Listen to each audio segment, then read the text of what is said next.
శ్రీ శంకర భగవత్పాద కృతవగు గణేశ పంచరత్నంలోని 5వ శ్లోకాన్ని అనుసంధానం చేద్దాం. అలాగే 6వ శ్లోకాన్ని కూడా ఫలశ్రుతిగా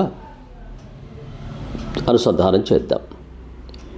ఈ ఛానల్ మీరు మొదటిసారి వీక్షిస్తున్నట్లయితే ఇలాంటి అద్భుతమైన స్తోత్రాలు మీ ముందుకు తీసుకురావడానికి ప్రోత్సాహకరంగా ఆచార్య శ్రీశక్తి ఛానల్ను సబ్స్క్రైబ్ చేసుకోండి. 5వ శ్లోకం. నితాంతకాంతదంతకాంతమంతకాంతకాత్మజం అచింత్యరూపమంతహీనమంతరాయ కృంతనం. నితాంతకాంతదంతకాంతిమంతకాంతకాత్మజం అచింత్యరూపమంతహీనమంతరాయ కృంతనం. హృదంతరే నిరంతరం వసంతమేవ యోగినాం తమేకదంతమేవ తం విచింతయామి సంతతం.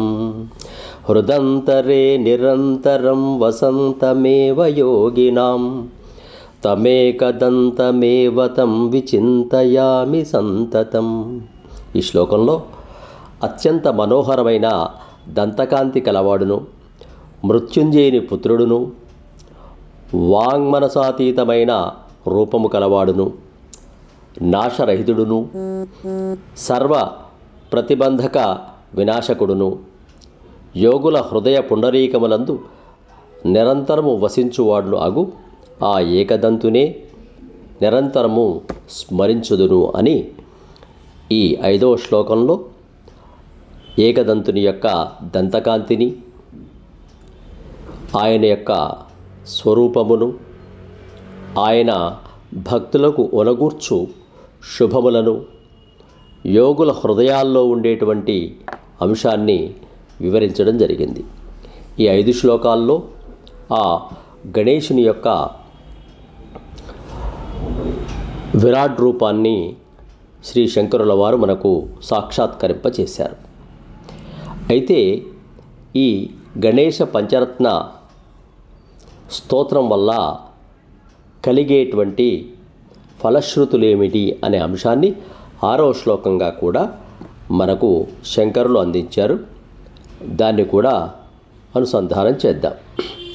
మహాగణేశ పంచరత్నమాదరేణ యోన్వహం ప్రజల్పతి ప్రభాతకే హృదయ స్మరన్ గణేశ్వరం.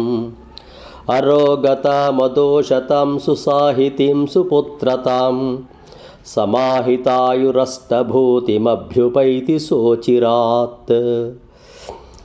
ఎవడు ఈ మహాగణేశ పంచరత్నమును ఆదరముతో ప్రతినిత్యము గణేశ్వరుని హృదయమున స్మరించుచు ప్రాతకాలమున పఠించునో అతడు ఆరోగ్యమును, పాపరాహిత్యమును, యోగ్యమైన సాహిత్యమును, యోగ్య సంతతిని, పూర్ణాయువును, అష్టైశ్వర్యములను శీఘ్రముగా పొందును అని ఈ పంచరత్న పఠనం వల్ల కలుగు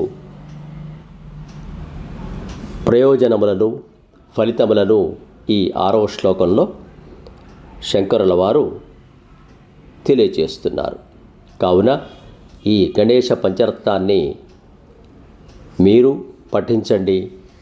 ఆ గణేశుని యొక్క కృపా కటాక్షాలకు పాత్రులు కండి.